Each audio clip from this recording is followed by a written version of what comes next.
오늘 이 시간은요, 지난 시간에 에스더에서 새로운 간략한 정리해 드렸고요. 이 에스더서 1장 내용부터 시간 되어지는 데까지 정리할 수 있도록 그렇게 하려고 합니다. 에스더에서는요, 다윗 왕국을 회복해 주시는 과정 속에서 유다 자손을 보호하시는 섭리의 성격이 담겨져 있습니다. 이게 유다 자손을 보호해 주시는 이유는 유다 왕국을 회복해 하기 위한 하나님의 섭리이고요. 유다 왕국을 회복해 하시는 근거는 몇 가지 이제 약속의 근거에 의해서 역사를 펼쳐 나가시는 것들을 확인할 수 있습니다. 지난번에 있던 거 다시 한번 간략하게 정리해 드리면은요. 창세기 49장 10절에 보게 되어지면은 왜 유다 자손은 보호함을 입어야 되는가? 홀이 유다를 떠나지 아니하며 7위자의 지팡이가 그 발 사이에서 떠나지 아니하시기를 실로가 오시기까지 미치리니 그에게 모든 백성이 복종하게 되어질 것을 예언하는 말씀에 근거하고 있고요. 또 모세 언약에 근거를 하게 되어지는데 나를 사랑하고 내 계명을 지키는 자에게는 천대까지 은혜를 베풀어 주신다라는 출애굽기 20장 6절 말씀에 근거를 하고 있습니다. 그리고 이제 또 보호해 주시는 이유 중에 한 가지가 다윗과의 약속이 근거하는데요. 사무엘하 7장 16절에 보게 되어지면은 내 집과 내 나라가 내 앞에서 영원히 보존되고 내 이가 영원히 견고하게 해주시겠다는 약속에 근거하게 되어지는 것이고요. 그 다음에 이제 마지막으로 에레미야 선지자를 통해서 회복해 주시기 위해서 보호해 주시는데 여호와의 집에서 감사제를 드는 자의 소리가 다시 들리리니 이는 내가 이 땅의 포로로 돌아와서 처음과 같이 할 것입니다. 라고 말씀해 주시는 이러한 이제 여러 가지 언약에 근거해서 회복해 주시기 위해서는 보호하실 수밖에 없는 이런 이제 하나님의 섭리에 근거해서 역사를 펼쳐 나가시는 것들을 확인할 수 있습니다. 그러면은 유다 자손을 보호하시기 위해서 어떻게 주시는가? 1장부터 2장까지 주보기관에 보시면은 유다인을 보호할 준비를 하시는 섭리의 내용들이 나오고 있습니다. 그러니까 여러 가지 역사를 섭리하시는 과정 속에서 하나님께서는 역사를 섭리하실 때에 항상 준비 작업을 해 주시는데 어떻게 이제 유다인들을 보호하실 준비를 하시는가? 그 당시에 이제 가장 강력했던 왕국인 페르시아, 메데아 바사의 왕후를 폐위하시는 작업이 준비하시는 작업입니까? 왜 폐위하실까요? 왜 폐위하셔요? 에스더를 세우기 위해서. 왜 에스더를 세우시려고 하는 것이죠?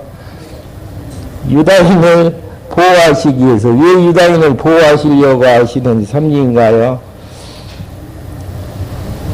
유다 왕국을 회복해 하기 위해서. 유다 다윗 왕조를 회복해 하기 위해서. 왜 다윗 왕조를 회복해 하시죠?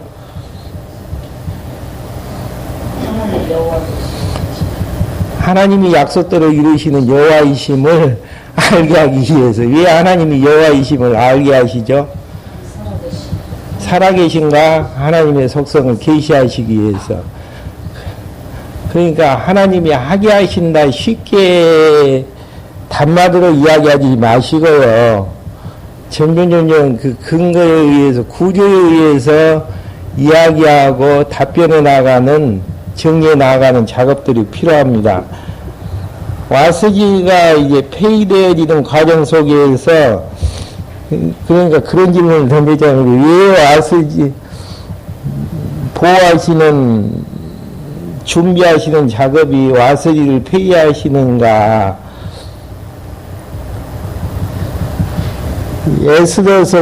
에스더를 즉위하기 위해서 그러던데, 피하시는 과정들 보게 되지면은 상식적으로는 납득할 수 없는 그런 이제 사건들이 일어나게 되어집니다. 어떻게 이제 하나님께서 하게 하시는가? 하나님께서는 와스디를 폐위할 수밖에 없도록 역사를 섭리해 나아가시는 것들을 확인할 수 있는데요. 1절부터 8절까지 내용에서는 바사왕이 잔치를 베풀어 나라의 이용과 영화를 보이게 되어지는 과정 속에서 1절부터 4절까지 바사왕 아하수에로가 대규모 잔치를 베풀어 나라의 이용을 보이는 내용이 나오고 있습니다. 확인 한번 해보시죠. 여기서 나와지는 아하수에로 왕은요, 예수님 오시기 주전 485년에서 464년, 에스라가 가나안 땅으로 예루살렘으로 돌아오기 전에 이제 왕이라고 생각을 하시면 되어집니다. 1장 1절입니다. 이 일은 아하수에로 왕 때에 된 것이니 아하수에로는 인도로 구수까지 127도를 치리하는 왕이라. 당시 아하수에로 왕이 수상궁에서 즉위하고 이에 있는 지 3년에 그 모든 방백과 신복을 위하여 잔치를 베푸니 바사와 메대의 장수와 각 도의 귀족과 방백들이 다 왕 앞에 있는지라. 왕이 여러 날 곧 180일 동안에 그 영화로운 나라의 부왕과 위엄의 형력함을 이제 나타내니라.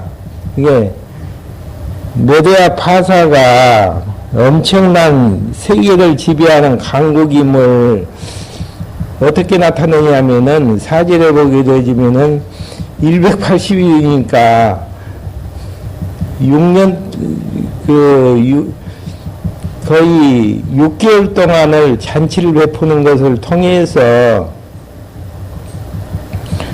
그 부함을 이제 나타내게 되어지는 장면입니다.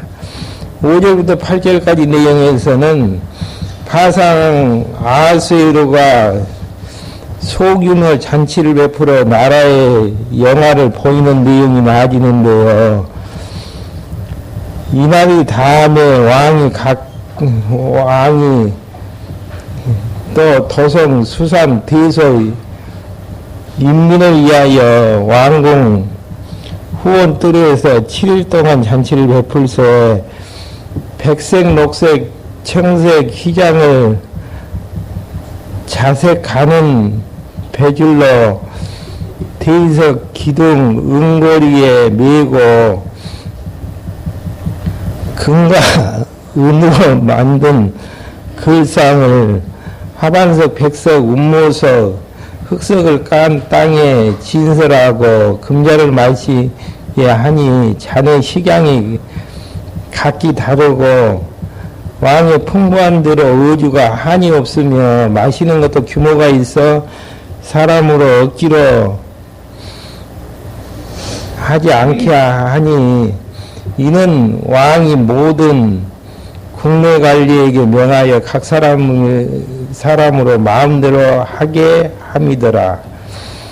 그러면서 이제 9절부터 12절까지는요, 왕으로 와스디가 왕의 명을 거스리고 노염을 받게 되어지는 장면이 나오고 있습니다. 왕 와스디도 아하수에로 왕궁에서 분열을 위하여 잔치를 베푸니라. 제7대 왕이 중이 일어나서 의전 넷이 무왕과 바스다와 하르보나와 빅다와 아박다와 세 달과 가르가스 7사람을 명하여 왕 와스디를 청하여 왕후의 면류관을 정지하고 왕의 앞으로 나오게 하며 그의 아름다움을 무백성과 방금이 보이고 보이라 하니 이는 왕의 영모가 보기에 좋음이다. 이게 아스르 왕이 술이 취해가지고 자기의 이제 아내인 아스리 왕후를 많은 사람 앞에서 이제 보이기 위해서 부르는 내용이 나오고 있습니다. 그런데 이제 12절에 그러나 왕후 아스리가 4시에 전하는 왕명을 쫓아오기를 싫어하니 왕이 진노하여 중심이 불붙는 듯 하더라. 만약에 여기서 아스리가 왕의 명에 순종을 했으면 어떻게 되어지죠? 순종을 했으면요. 에스더가 왕이 되는 일은 없겠죠. 또 되어져야 된다면 다른 방법으로 이제 될 수밖에 없는 방법이 이제 있겠지만은, 그러니까 하나님께서 불순종하는 마음까지 역사를 섭리해 가시는 이런 부분들에 대해서 솔로몬은 전도서 내용에서 모든 것들이 때와 기한이 있음을 설명을 해주고 있습니다. 한번 확인 한번 하고 넘어갈까요?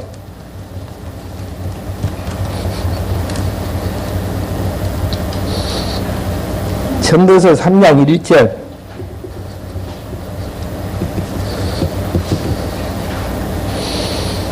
예, 우리가 이 땅을 살아나가는 과정 속에서 인생사를 봤을 때에 다양한 역사들이 우리 앞에서 펼쳐나가지 않습니까? 근데 이제 전도서에서 사도 솔로몬은 이러한 부분들에 대해서 하나님께서 모든 목적을 가지고 역사를 섭리하시기 위해서 기한을 정해놓고 역사를 섭리하신다라는 것들을 이야기하고 있는 부분들이죠. 3장 1절입니다. 천하의 범사가 기한이 있고 기한은 시작과 끝이 미리 정해져 있다라는 이야기죠. 왜 시작과 끝이 정해져 있는가? 모든 목적을 이룰 때가 있나니, 여기에서 이제 목적이라는 의미는 하나님의 계획이라고 의미할 수가 있는 내용들이죠. 하나님께서는 작정하신 뜻 따라서 역사를 섭리하시기 위해서 어떻게 하시는가? 모든 것들 시작과 끝을 정해놓고 역사를 섭리하시는데, 구체적으로 이제 열걸 나죠. 솔로몬이 날 때가 있고 죽을 때가 있으며, 그러니까 인생에 있어서 출생과 죽는 기간들이 다 정해져 있다라는 사실들입니다. 그 안에서 이제 고통이 있죠. 심을 때가 있고 심는 것을 뽑을 때가 있으며, 곡식을 곧 있으면 이제 봄 되어지면 이제 파종을 하지 않습니까? 근데 그것을 가을 되어져서 뽑을 때가 있는 것들을 파종을 하게 되어지고, 죽일 때가 있고 치료시킬 때가 있으면, 여기서 이제 개혁성경에는 죽일 때로 번역이 되어 있는데요, 때릴 때로 번역을 하는 게 정확합니다. 때릴 때가 있고 치료시킬 때가 있으며, 그러니까 하나님께서는 언약 백성들을 때릴 때가 있고 치료시킬 때가 있으며, 헐 때가 있고 세울 때가 있으며, 집을 세워놨던 것들을 헐어버리고 세울 때가 있으며, 울 때가 있고 웃을 때가 있으며, 울 때가 있고 웃을 때가 있는 모든 때를 시작과 우는 시점하고 눈물이 그치는 시점하고를 다 정해 놓으셨다라는 이야기입니다. 슬퍼할 때가 있고 춤출 때가 있으며, 인생사가 다 그런다라는 이야기죠. 돌을 던져버릴 때가 있고 돌을 거둘 때가 있으며, 아는 때가 있고 아는 일을 멀리할 때가 있으며, 찾을 때가 있고 잃을 때가 있으며, 지킬 때가 있고 버릴 때가 있으며, 찢을 때가 있고 꼬맬 때가 있으며, 잠잠할 때가 있고 말할 때가 있으며, 그러니까 하나님께서 선지자를 보내셔서 말할 때도 있지만은 듣지 못하게 잠잠할 때도 있다라는 사실들이죠. 사랑할 때가 있고 미워할 때가 있으며, 그러니까 에스더서에 보게 되지만 아수르 왕이 와스리를 사랑할 때가 있으며 불순종하는 것 때문에 미워할 때가 있으며 전쟁할 때가 있고 평화할 때가 있느니라. 일하는 자가 그 수고로 말미암아 무슨 이익이 있으라. 하나님이 인생에게 녹을 주사 애쓰게 하신 걸 보았노라. 내가 하나님의 모든 것을 지으시되 때릴 때가 아름답게 하셨고 또 사람에게 영원 인내를 삼할 수 있는 마음을 주셨느니라. 그러나 하나님이 하시는 일의 시작과 끝을 사람은 측량할 수 있습니까 없습니까? 측량할 수 없게 하셨도다. 이게 이제 하나님이 하시는 일들에 대한 내용들이죠.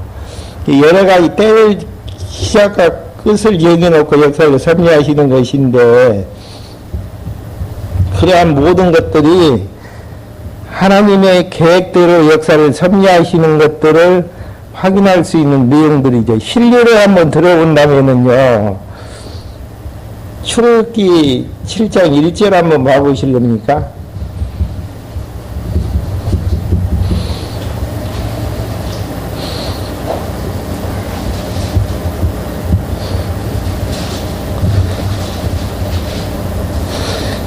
출애굽기 7장 1절에 보게 되지면은 여호와께서 모세에게 이르시되 볼지어다 내가 너로 바로에게 신이 되게 하셨은즉 내 형 아론은 내 대언자가 되리니 네가 내게 명하는 바를 너는 내 형 아론에게 말하고 그는 바로에게 말하여 그로 이스라엘 자손을 그 땅에서 보내게 할지니라. 이제 모세를 선정해 가지고 대변인인 아론을 붙여서 출애굽게 하려고 이제 역사를 섭리하시는데, 여기서부터가 문제죠. 초점이 3절에서 네가 바로의 마음을 강팍케 하고 출애굽게 하는데 바로의 마음을 강팍케 하고 나의 표징과 나의 이적을 애굽 땅에서 많이 행하리라마는 바로가 너희를 듣지 아니할 터인들. 그러니까 출애굽게 하는 과정 속에서 강팍계를 몇 번 하게 되어집니까? 몇 가지 재앙이죠? 10가지의 재앙을 내리는데 다 강팍케 하는 데에서 이스라엘 백성을 내보내지 않는 이런 과정들을 미리 이제 이야기를 하게 되어지는 부분들입니다. 그럼 어떻게 역사를 섭리하시는가? 네가 내 손을 애굽에 더하여 여러 큰 재앙을 내리고 내 군대 내 백성 이스라엘 자손을 그 땅에서 인도하여 내릴지니라. 그러니까 큰 재앙을 내린 다음에야 출애굽게 한다라는 이야기입니다. 그 이유에 대해서 설명을 하는데요. 내가 내 손을 애굽 땅에서 펴서 이스라엘 자손을 그 땅에서 인도하여 낼 때에야 애굽 사람이 나를 누군 줄 안다고요? 여호와인 줄 알게 하기 위한 하나님의 섭리의 손결이 담겨져 있습니다. 그러니까 하나님께서 출애굽게 하신다. 맞습니까? 틀립니까? 출애굽게 하신다. 맞아요? 틀려요? 맞죠? 그러면은 어떠한 방법으로 출애굽게 하시는가? 바로의 마음을 강팍케 해서 몇 번 정도요? 10번을 강팍케 해서, 그러면서 하나님이 하시는 일들은 어떤 상황이 드러나집니까? 더 큰 재앙이 베풀어지게 되어지는 과정들입니다. 전도서에서 이야기하는 것처럼 다 때를 정해놓고 역사를 섭리해 가시는데, 과정은 그래요. 목적은, 결론은 출애굽게 하는 걸 통해서 하나님이 여호와이심을 알게 하시는데 목적이 있는데, 과정 속에서는 때를 정해놓고 여러 가지 지향들을 내리기 위해서 점점 강도를 세게 나가시는 하나님의 섭리, 그러니까 역사는 하나님께서 역사의 주관자가 되어주시기 때문에 정해진 대로 역사는 섭리되어질 수밖에 없는데 왜 와스디가 폐위되어지는가? 직접적인 원인은 아하수에로 왕에게 불순종했기 때문에 폐위가 되어지는 장면만 나와 있는데 넓은 틀에서 보게 되어지면은 유다 자손을 보호하시기 위해서 어떻게 하시려는 섭리의 숨길이 담겨져 있나? 에스더를 황후로 등극시키려고 하는 과정 속에서 세계의 역사를 움직이시는 하나님의 섭리의 숨결이 담겨져 있다라는 이야기입니다. 되어지는 모든 것들에 대해서 과정이라고 생각하시면 되어져요. 이게 전도서 3장 1절에 나와진 것처럼 천하의 범사가 기한이 있고 모든 목적을 이룰 때가 있어요. 모든 목적을 이루기 위해서 하나님의 계획을 이루기 위해서 여러 가지 시작과 끝이 겹쳐서 우리 앞에서 진행되어지고 있다라는 이야기입니다. 그러니까 여기에서 와스디가 폐위되지 아니하고서는 유다 자손을 구원할 수 있는 준비 작업이 안 되어지지 않습니까? 그래서 폐위하시는 이런 이제 엄청난 일들을 하나님께서 섭리해 나가시는 역사를 보여주십니다. 그러니까 하나님께서는 빛과 어둠을 한편에 주관하시는 것들을 확인할 수 있습니다. 한번 봐보실까요? 이사야서 45장 7절 한번 봐보실랍니까? 5절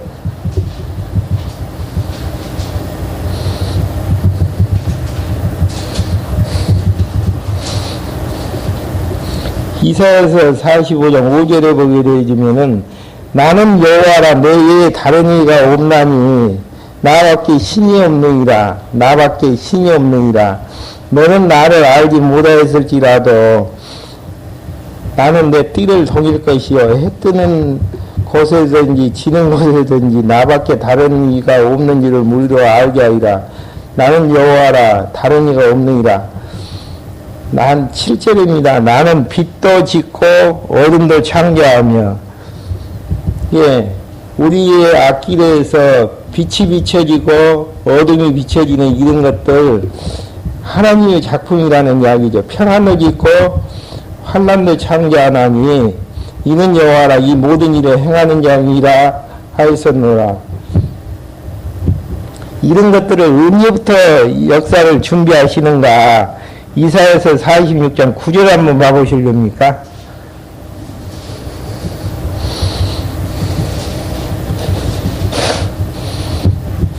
너희는 외적 일을 계획하라. 나는 하나님이라. 나 외에 다른 이가 없느니라. 나는 하나님이라. 나 같은 이가 없느니라.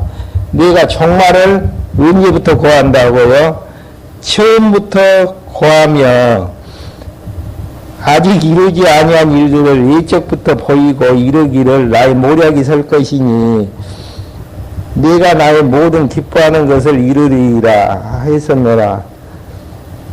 네가 동방에서 독수리를 부르며 먼 나라에서 나의 모략을 이룰 사람을 부를 것이다. 네가 말하였은즉 정령 이룰 것이요 경영하였은즉 정령 행하리라.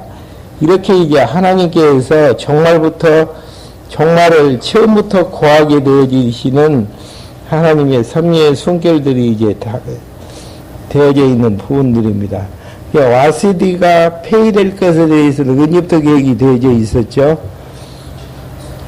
창세 전 하나님의 작전 프로그램 안에서 모든 역사가 이제 정해놓은 역사의 틀로 이제 역사를 계획해 놓으셨던 것들을 확인할 수 있습니다.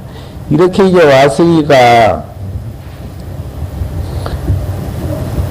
이제 불순종에서 폐위할 수 있는 요건이 이제 갖추게 되어지는데 13절부터 22절까지 왕후 아스를 폐위하는 조서를 모든 도에 이제 내리게 되어지는 장면입니다. 13절부터 15절까지는 왕이 전례를 따라 박사들에게 명을 거여간 왕후에 대한 처리 방법을 묻는 내용이 나오고 있습니다. 이제 불순종했는데 어떻게 할 것이냐. 한번 박사들 당신들이 이야기를 해달라라고 13절에서 묻죠.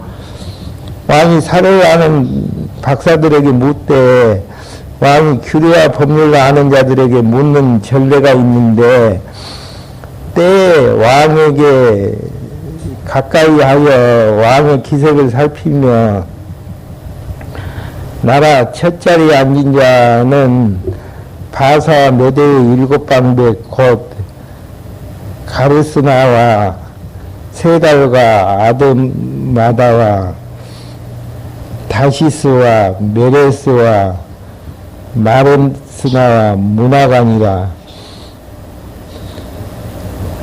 왕후 와스디가 매실 전하는 아수르 왕명을 쫓지 아니하니 규례대로 하면 어떻게 처치할꼬. 의견들이 모아져야 되는데 불순종하는 것을 직접적인 이제 근거로 해서 회의의 결론이 어떻게 나지겠습니까?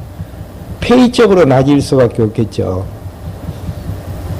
하나님이 하시는 것들을 하나님 편에서 보면은 너무 분명하게 보여지는 것인데 내 기준에서 보면은 그것을 이제 수습하려고 방법론을 쓰게 되어지는 이제 이런 이제 내용들을 이제 동원하는 것들을 우리가 이제 각각 착각 속에서 이제 행하게 되어지는 것이죠.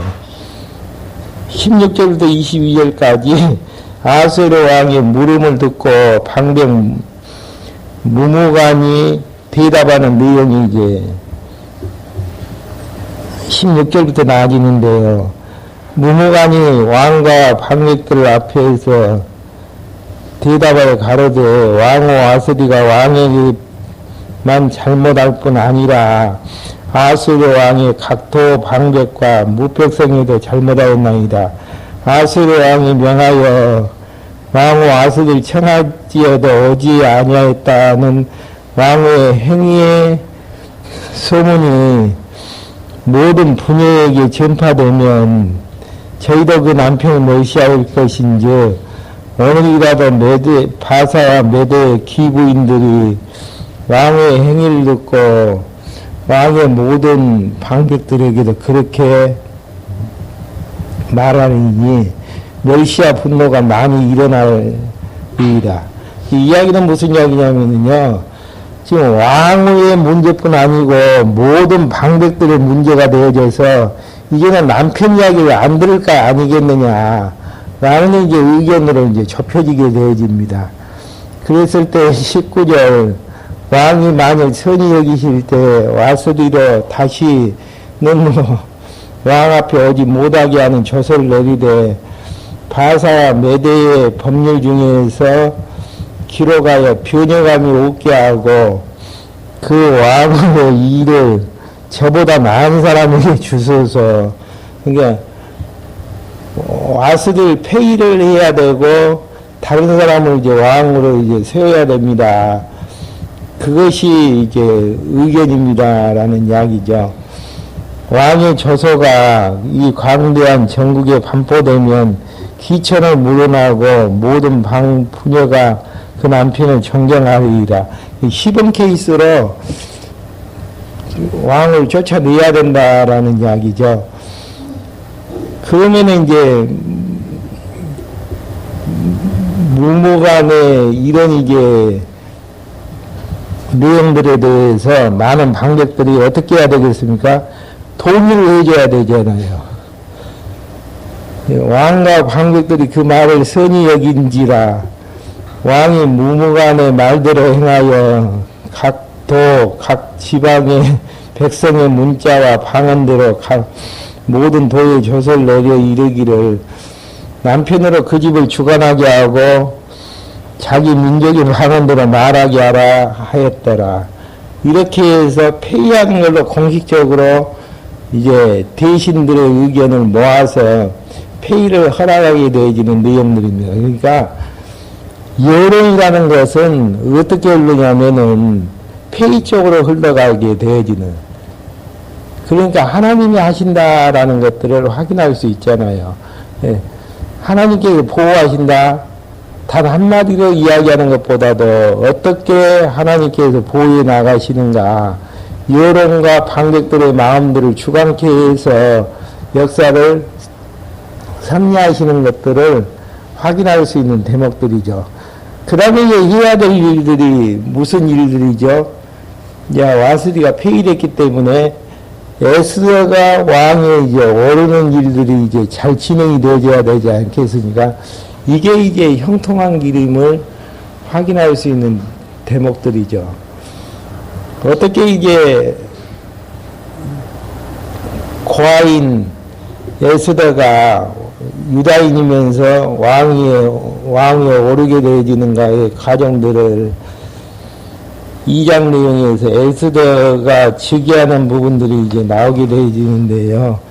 2장 1절부터 4절까지 왕이 왕을 삼기 위하여 아리따운 전국 처녀들을 모으는 작업들이 2장 1절부터 4절까지 나와지는데요. 한번 봐보시죠. 그의 아수르 왕의 노가 그침에 와스디가 그의 행한 일과 그에 대하여 내린 조서를 생각하거늘 이제 조금 감정이 식은 것 같아요.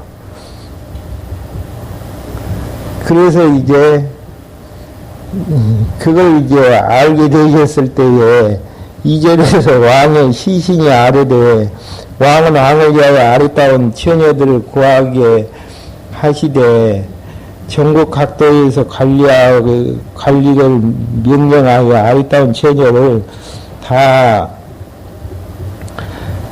도성 수산으로 모아 후궁으로 들여 궁녀를 주관한 넷이 해계 손에 붙여 그 몸을 정결케 하는 물품을 주게 하시고 왕의 눈에 아름다운 처녀로 와스를 대신한 왕으로 삼으셔서 왕이 그 말을 선히 여겨 그대로 행하니이다. 왕의 마음이 변화가 있을 것 같으니까 다시 시신들이 와스들이 폐위했으니까 왕을 책봉을 해야 됩니다라고 이제 조언을 드리는 내용들이 이제 나아지게 되어집니다. 근데 이제 5절부터 11절까지 유다인 에스더가 왕궁으로 이끌어가 은혜를 입게 되어지는 장면이 나오게 되어집니다. 신기하게도 에스더는 누구냐면은 그 주보경을 보게 되어지면은 유다인 에스더, 포로로 잡혀왔던 에스더가 왕궁으로 이끌어가서 은혜를 입게 되어지는 장면들이 나아지는데요. 5절 한번 봐보시죠. 도성 수산에 한 유다인이 있으니 이름 모르르게라. 저는 베냐민 자손이니 기스의 증손이요 시므이의 손자요 야일의 아들이다. 전에 바벨론 왕 느부갓네살이 예루살렘에서 유다왕 여고냐와 백성을 사로잡아갈 때 모르드게도 함께 사로잡혔더라. 저의 삼촌의 딸 하다샤 곧 에스더는 부모가 없고 영모가 곱고 아리따운 처녀가 그 부모가 죽은 후에 모르드게가 자기 딸과 같이 양육하였더라. 에스더가 황후에 오를 수 있는 조건으로 봤을 때에는 금수저입니까? 흑수저입니까? 흑수저 중에 흑수저죠. 그러니까 인간적으로 봤을 때에는 일어날 수 없는 일들이 일어나지게 포로로 잡혀온 것도 문제가 되어지는데 이게 누구냐면은 고아예요, 고아. 아버지 입장에서 빽도 하나도 없는 그런 이제 고아 입장에서 왕후에 등극을 한다라는 이야기는 하나님께서 정하신 역사에 섭리가 있었기 때문에 가능하지 아니었느냐, 이제 그렇게 보게 되어지죠. 그러니까 이런 내용들을 의미적으로 보지 아니하면은 대천에서 용나는 이건 이제 부모로 정리할 수 있는 내용들이지만은 우리는 이제 하나님 관점에서 역사를 바라보게 되어지면은 되어지는 모든 것들이 다 의미가 있게 되어지는 내용들입니다. 그러니까 역사의 시각을 누구 입장에서 보느냐에 따라서 달라져요. 누구의 시각에서 어떤 관점에서 보느냐. 두 번째 시간에 부활과 재림에 대한 신앙을 이야기를 하겠지만은 죽음이라는 기점에서 봤을 때에 살아나가는 현재 생 자체에서 역사를 죽음을 보게 되지면은 힘들죠. 죽음을 받아들인다라는 그 자체가. 그러지만은 죽음 이후에 부활의 믿음의 선배들이 가 있는 그곳에서의 죽음을 바라본다면은 참 좋은 것이 죽음 이후의 세상으로 정의할 수 있는 내용들이고요.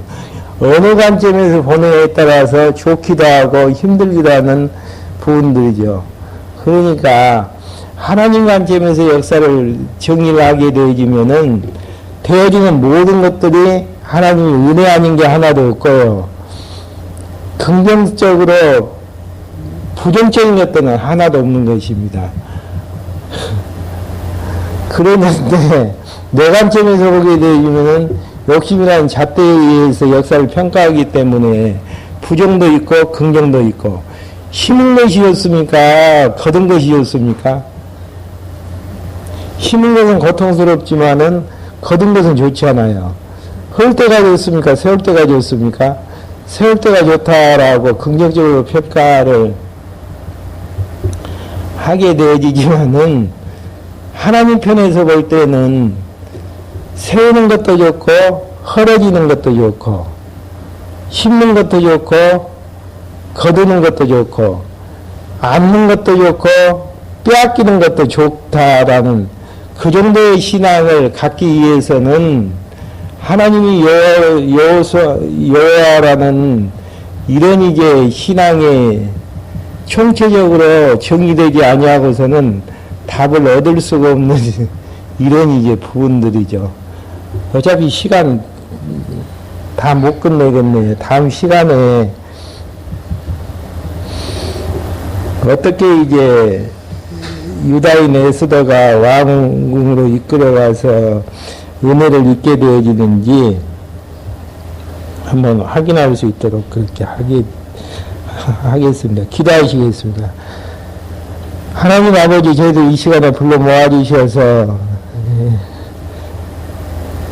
세계 왕국의 왕을 폐위시키시는 하나님께서 비천한 유다의 포로된 에스더를 왕으로 등극해 나가시는 하나님의 섭리의 손길을 통해서 그 의미를 다시 한번 확인할 수 있도록 인도해 주심을 감사를 드립니다.